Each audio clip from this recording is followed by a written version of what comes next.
Hello, आप सुन रहे हैं पॉकेट एफएम। मैं हूं नेहा और आपको सुना रही हूं एक रोमांटिक स्टोरी। ये सब देखकर शिखा का चेहरा पीला पड़ गया था। उसके हाथ कांपने लगे थे। अरुण जो एक कोने में खड़ा था, उसने शिखा के चेहरे को देखा और पूछा, मैम क्या आप ठीक हैं? हाँ मैं ठीक हूँ, शिखा ने कहा। वो चेहरे से शांत लग रही थी, पर जब उसने दूसरी फोटो की ओर देखा तब उसकी आंखें डर कर खुली की खुली ही रह गईं। उस फोटो में एक लड़की थी जो यूनिवर्सिटी के एंट्रेंस पर ग्रेजुएशन गाउन में अपने चेहरे पर एक प्यारी सी मुस्कुराहट के साथ खड़ी थी। वो ये देखकर घबरा गई। वो उन फोटोज पर यकीन नहीं कर पा रही थी। उस फाइल में यशिका की ज्यादा फोटोज नहीं थी, पर कुछ फोटो ही शिखा को हिला देने के लिए काफी थी। वो अचानक से कांपने लगी थी। ये वही थी? नहीं, इतना इत्तेफाक कभी नहीं हो सकता। शिखा अब और शांत न रह सकी। गुस्से में उसने उन फोटोज को अलग अलग रखा और फिर से यशिका की डॉक्यूमेंट्स को ही पढ़ने लगी। पहले वो उसे ठीक से नहीं पढ़ रही थी, इसीलिए फिर उसने ठीक से सारे डॉक्यूमेंट्स को पढ़ा। वो कोई भी इंफॉर्मेशन मिस नहीं करना चाहती थी। जब उसकी आंखें उन शब्दों पर पड़ी, पृथ्वी अनाथ आश्रम, तब वो जैसे अंदर तक हिल सी गई। उसकी रूह तक जैसे एक अनजाना सा डर भरने लगा था। वो लड़की, उसके होठ खुले रह गए। वो उन डॉक्यूमेंट्स पर से अपनी नजरें नहीं हटा पा रही थी। वो पूरा सेंटेंस भी आगे न कह पाई थी। शिखा के हाव भाव देखकर अरुण ने डॉक्यूमेंट्स देखे। उसे लगा कि शिखा को ये इन्फॉर्मेशन समझ में नहीं आ रही थी, इसीलिए उसने सारी इन्फॉर्मेशन उसे ठीक से समझा दी। यशिका के असली माँ बाप का किसी को कुछ पता नहीं था। उसके परिवार के बारे में कोई कुछ नहीं जानता था। जब वो 6 साल की थी, उसे अनाथ आश्रम भेज दिया गया था। फिर 8 साल की उम्र में रवि नाम के आदमी ने उसे अडॉप्ट कर लिया था। अब वो 23 साल की थी। उसने एमजी यूनिवर्सिटी से ग्रेजुएशन किया था। 6 साल पहले वो सरोगेट मदर भी बनी थी। उस वक्त तो वो 18 साल की भी नहीं थी। शिखा ने काले और सफेद अक्षरों में लिखी उस इंफॉर्मेशन को आगे पढ़ा। उसका दिल तेजी से धड़क रहा था। उसने 15 साल पहले के उस दिन को याद किया जब वो उसे पहली बार मिली थी। 15 साल पहले पृथ्वी अनाथ आश्रम में। उस समय शिखा एक आम अनाथ सी लड़की थी जो अडॉप्शन के इंतजार में थी। उसका चेहरा बहुत ही सुंदर था। अनाथ आश्रम के सभी स्टाफ उसे बहुत पसंद किया करते थे। वो उसे किसी प्रिंसेस की तरह ही रखते थे। बाकी बच्चे उसके साथ खेलना चाहते थे। हालांकि अनाथ आश्रम के अंदर के बच्चों की जिंदगी बाहर के बच्चों से काफी अलग थी। हर दिन कोई ना कोई बच्चा अडॉप्ट करने के लिए अनाथ आश्रम जरूर आता था। जो अच्छा दिखता था और जो अच्छे से बिहेव करता था, उस बच्चे के अडॉप्ट होने के चांसेस ज्यादा थे। तभी से शिखा के सपने बहुत बड़े बड़े थे और वो आसानी से हार नहीं मानती थी। उसकी माँ एक बार में मसाज थेरेपिस्ट थी। उसने उसे जन्म देकर एक हॉस्पिटल के एंट्रेंस पर ही छोड़ दिया था। उसे एक गरीब परिवार उठाकर ले गया और कुछ सालों तक उसने गरीबी में ही अपनी जिंदगी काटी। जब वो एक एक्सीडेंट में माता पिता को भी खो बैठी, तब उसे अनाथ आश्रम भेज दिया गया। उस दिन से उसने ठान लिया था कि उसे एक अच्छी जिंदगी चाहिए थी। इसीलिए वो चाहती थी कि एक अमीर परिवार उसे अडॉप्ट करे। उस दिन वहां एक 7 साल की लड़की भी आई थी। उसकी माँ मर गई थी, इसीलिए उसे अनाथ आश्रम लाया गया। उसके पास एक खिलौना था जो थोड़ा महंगा लग रहा था। जब वो लड़की सो रही थी, शिखा ने वो खिलौना उससे चुरा लिया।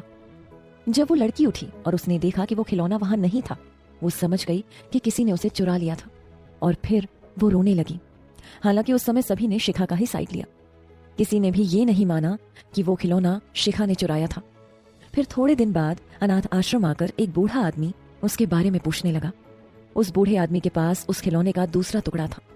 जब उन दोनों टुकड़ों को जोड़ा गया तो वो एक दूसरे के साथ पूरी तरह से फिट हो गए। उसे उस खिलौने की इंपॉर्टेंस बिल्कुल नहीं पता थी, इसीलिए उसने यूं ही झूठ बोल दिया था कि वो खिलौना उसकी माँ ने उसे दिया था।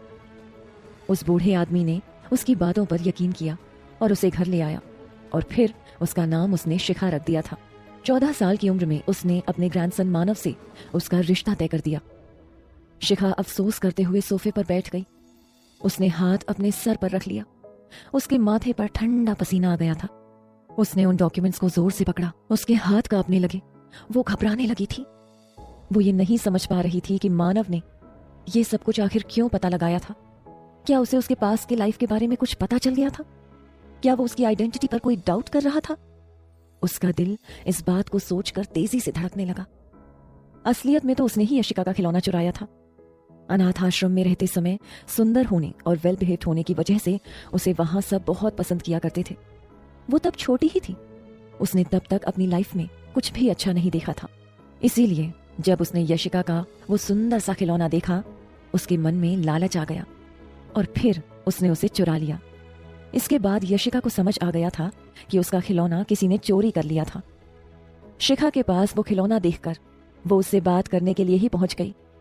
गरिमा यानी यशिका के लिए किसी ने भी शिखा के खिलाफ कुछ नहीं कहा। इसी कारण से डायरेक्टर से उसे डांट भी पड़ी, यहां तक कि टीचर ने उसे पनिशमेंट के तौर पर उसके हाथ पर छड़ी से मारा भी था।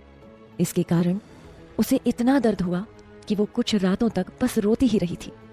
हालांकि उसे नहीं पता था कि वो खिलौने का टुकड़ा इन फैमिली बैकग्राउंड के बीच किस तरह से उलझा हुआ था। 15 साल पहले कुछ मिसअंडरस्टैंडिंग की वजह से मानव एंटरप्राइज का चेयरमैन उसे घर ले आए थे और फिर उसका नाम बदलकर उन्होंने शिखा रख दिया था। महेश ने उस खिलौने के बारे में उससे ज्यादा कुछ नहीं कहा था। उसने उसे बस यही बताया कि वो खिलौना उसकी मां की निशानी थी। उनके वहां जाने के बाद ग्रैंडफादर ने उस खिलौने के टुकड़े को उस दूसरे टुकड़े के साथ रख दिया था। समय समय पर उस खिलौने को देखकर ग्रैंडफादर अपने किसी ख्यालों में खो जाया करते थे। ऐसा लगता था वो किसी को याद कर रहे हों। जब शिखा थोड़ी बड़ी हुई तो महेश ने उसे उसकी मां के बारे में कुछ बातें बताईं। उन्होंने उसे बताया कि उसे अडॉप्ट किया था। उन्होंने उसे बस इतना ही बताया और जानबूझकर उससे बाकी सारी जरूरी बातें छिपा ली उस वक्त। फिर वो मानव के परिवार की छोटी मालकिन बन गई।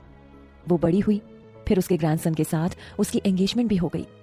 शुरू से आखिर तक उसने किसी को नहीं बताया कि उसने वो खिलौना यशिका से ही चुराया था। उसने वो सच्चाई छिपा कर ही रखी थी सबसे। उसे पता था कि अगर किसी को भी इस सच्चाई का पता चल जाए तो एक ही झटके में उसकी फैमिली, पैसे, सब कुछ खत्म हो जाता। वो मानव और स्टेटस दोनों को एक साथ में खो देती। उसने ये माना भी था कि उस लड़की के साथ गलत किया था, पर उसे उस बात का कोई पछतावा नहीं था। ये सब देखकर वो जैसे लालच में आ गई थी। शुरू में मानव की फैमिली का हिस्सा बनने पर उसे थोड़ा गलत लगा, क्योंकि सच में वो सब चीजें उसकी तो थी नहीं। वो चीजें तो उस लड़की की थी जिसका नाम गरिमा था। खुशियां उसके पास अचानक ऐसे आई कि उसे सब कुछ एकदम अपना सा लगने लगा था। ऐसा लग रहा था कि अगर वो आंख खोलेगी तो सब कुछ बस एक सपना ही बनकर रह जाएगा। हालांकि जब उसने फिर से अपनी आंखें खोली तो वो किसी प्रिंसेस की तरह ही उस मुलायम से पलंग पर ही लेटी हुई थी। महेश उसके ठीक पास में बैठे हुए थे। उसका कठोर चेहरा शिखा के लिए उसके प्यार को छिपा नहीं पा रहा था। उनका व्यवहार शिखा के साथ बहुत ही अच्छा था। वो उसे जी जान से प्यार करते थे। शिखा को जो भी चाहिए होता था वो उसे ला कर दिया करते थे। इससे पहले शिखा को माता पिता का प्यार कभी नहीं मिला था। उसे कभी पहले ऐसी लग्जूरियस लाइफ भी नहीं मिली थी। हालांकि इन सब चीजों को हासिल करके वो मानव को पाना चाहती थी, क्योंकि उसकी फैमिली बहुत ही अमीर और पावरफुल थी और मानव ऐसा लड़का था जिसे कई पैसे वाले घर की लड़कियां पसंद किया करती थीं। वो इतना हैंडसम था कि लोग उसके बारे में इमेजिन भी नहीं कर सकते थे। भगवान मानव के लिए इतने काइंड क्यों थे? आखिर उन्होंने उसे इस तरह सब कुछ एक साथ कैसे दे दिया था? इन सब बातों के बारे में अक्सर वो सोचा करती थी। उसकी फैमिली फाइनेंशियली इतनी स्ट्रांग थी, मैनेज कर सकते थे। वो दिखने में बिल्कुल किसी सुंदर सी मूर्ति के जैसा था, जिसे जैसे तराशा गया हो बड़ी मेहनत से। वो इतना ज्यादा अमीर था कि उसे पैसे की कोई कमी नहीं थी। उसका स्टेटस ही काफी था सबको धूल में मिलाने के लिए, और फिर वो उसके साथ अपने काम में भी माहिर था। इनमें से एक भी क्वालिटी दूसरों को जलाने के लिए काफी थी, पर उसके पास तो जैसे सभी गुण थे। वो इन सबको देखकर इतनी लालची हो गई कि उसने अपने आप को ही खो दिया इन सबको पाने के लिए। किसी दूसरी लड़की से मानव की फैमिली को और सीईओ मानव की होने वाली वाइफ का हक छीनने पर भी भगवान ने उसके साथ कभी कुछ बुरा इनजस्टिस नहीं किया था। एक छोटी सी गलती से उसकी जिंदगी आखिर किस तरह से बदल गई थी। वो इतने बड़े बिजनेस एम्पायर के सीईओ की वाइफ बनने वाली थी। शुरू में उसे थोड़ा डर जरूर लगा, पर धीरे धीरे उसने वो सब कुछ एंजॉय किया जो कभी उसका था ही नहीं। पर ऐसा लगता है भाग्य को लोगों की जिंदगी से खेलना अच्छे से आता है।